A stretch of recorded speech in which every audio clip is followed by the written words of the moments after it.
qui ont existé, etc. Ah oui, si vous dites que le personnage qui existe, il existe parce qu'il a été placé dans une configuration historique, la configuration historique n'est pas la preuve que le personnage ait existé. C'est-à-dire qu'on fabrique un décor, c'est un décor réel, Hérode existe, Ponce Pilate existe, on connaît les dates de ces gens-là, et on se dit, eh ben, l'histoire, elle a lieu là. Ponce Pilate, il existe, Jérusalem, ça existe, etc. Donc c'est bien la preuve que ça existe. Non, je trouve qu'il y a des extrapolations, il n'existe aucune preuve de l'existence historique de Jésus, à quoi j'ajoute, il y a même plutôt des preuves historiques de l'inexistence de Jésus, et qui sont facilement traitées un peu par le mépris, en disant oui, mais non, celui-ci, celui-là, mais ça tient pas, etc. etc. C'est pourquoi je dis qu'il n'y a pas de problème de fond. Moi, je rencontre... Alors, je trouve qu'on est sur quelque chose de pas mal là, de dire qu'il n'existe absolument aucune preuve de l'existence de Jésus, et ensuite de dire qu'il a même des preuves d'inexistence. Je trouve ça drôle parce que déjà, l'absence de preuve n'est pas preuve d'absence. Donc ça veut dire que s'il n'y a aucune preuve sur l'existence de Jésus en soi, tu pourrais dire, est-ce que c'est vraiment une preuve en soi? Mais je suis intéressé parce qu'on dit qu'il n'y a aucune preuve, il suffit d'en sortir une seule pour tout démonter. Et a priori, Richie, je pense que toi, tu as un truc à dire là-dessus, vas-y. Ouais, ouais, bah, étant donné que récemment, bah, sur Apologia, j'ai fait une vidéo là-dessus. Bon, c'était sur les propos d'une autre personne, voilà. Mais en fait, dire qu'il n'existe aucune preuve, en plus, c'est marrant parce que celui à qui je réponds dans l'autre vidéo dit exactement la même chose. Bon, là, déjà, on a parlé de Flavius Joseph, mais bon, il dit qu'il y a des interpolations, mais il y en a d'autres, hein. Il y a Cornelius Tacite, il y a Marabar Sérapion, il y a Lucien de Samosate, il y a Pline le Jeune et il y a Suétone. Donc, en fait, pas besoin d'aller même au-delà. Et là, j'ai même pas pris les preuves chrétiennes, hein. Là, c'est vraiment des écrits de personnes non chrétiennes, hein, des gens qui vivaient dans l'Empire romain. Et en fait, juste ça, ça répond à ce qu'il vient de dire, qu'il n'y a aucune preuve historique ou autre sur l'existence de Jésus. Il dit même on a des preuves de l'inexistence. Donc, moi, ça aussi, j'aimerais bien le voir.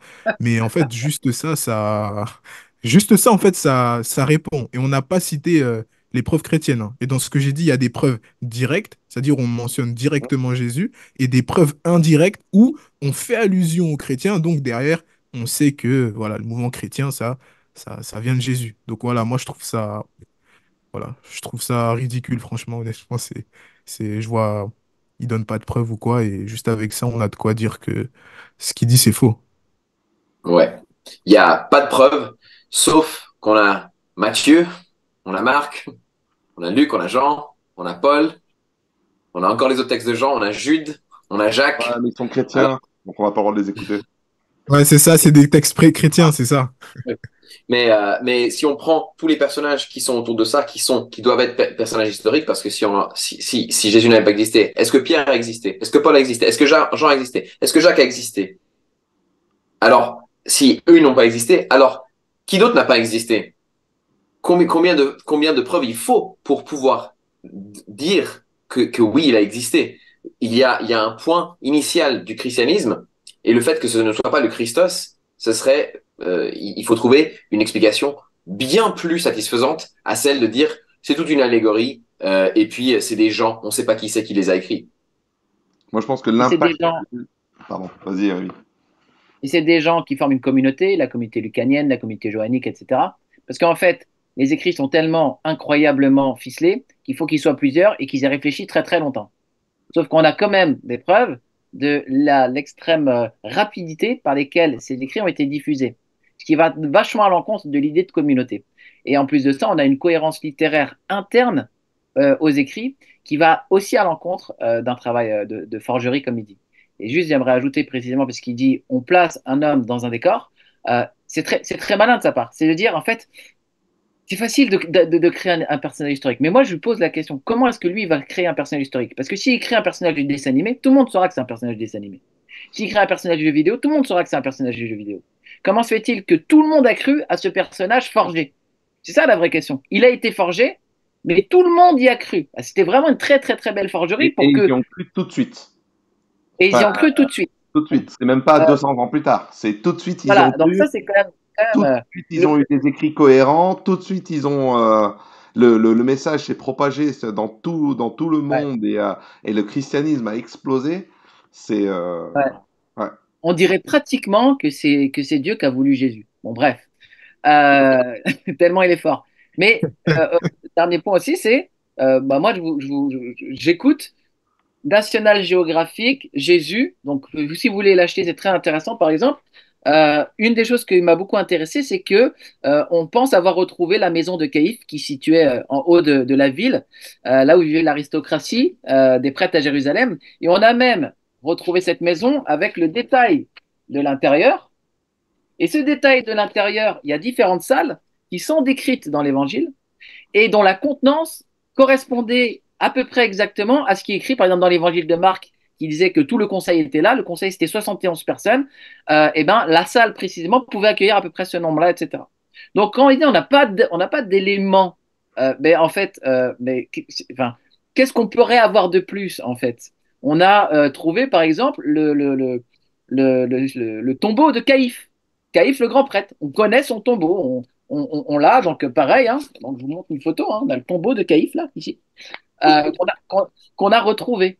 Donc ça veut dire que la forgerie, elle est tellement grande que le mec, il avait quand même accès à des endroits, enfin, je ne sais pas qui est cette personne, mais il avait accès à des endroits et à des informations de très très haute qualité pour faire un roman, pour faire une histoire fausse.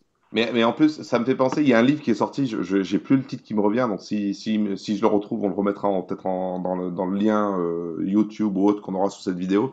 Mais il y a un livre où il parle des éléments de cohérence qui se trouvent testamentaires dans le Nouveau Testament, qui sont des choses qui seraient tellement compliquées à mettre en place si tu voulais même le faire. Il donne un exemple d'un point de vue de, imagine que tu as 4 personnes qui écrivent une histoire par rapport à un cambriolage, et ils ont Ouais. tous été là, et il y en a un qui va parler du fait que le criminel qui était là, c'était un homme qui était très grand, et puis il y a un autre qui va écrire du fait qu'il a entendu quelqu'un se taper la tête sur le haut du cadre de la porte quand il l'entendait sortir en courant. Ou qu'il y avait le chandelier qui s'était mis à bouger quand le cambriolé passait, mais qu'il n'avait pas vu le cambrioleur. Et en fait, tu dirais, pour réussir à insérer des choses comme ça, qui sont des détails de second plan, troisième plan, quatrième plan, c'est même pas des trucs qui sont mis en avant en mode, tiens, c'est une preuve, c'est juste, il mentionne quelque chose par rapport à, je pense que c'est Pilate ou un truc comme ça, il y avait, Ponce Pilate, il mentionne quelque chose par rapport à une de ses cours, de ses conseils. Et en fait, c'est un détail que tu retrouves, que tu croises dans un autre testament où il écrit d'un truc légèrement différent, tu dis, en fait, rien que ce détail-là, d'arriver à l'insérer pour des gens qui n'avaient pas Google et qui n'ont pas pris non plus, comme tu as dit, des années pour écrire les trucs de façon très précise et méticuleuse. En fait, voilà. Clairement, il n'a pas lu ces types de livres-là, je pense, Michel Onfray. Cool.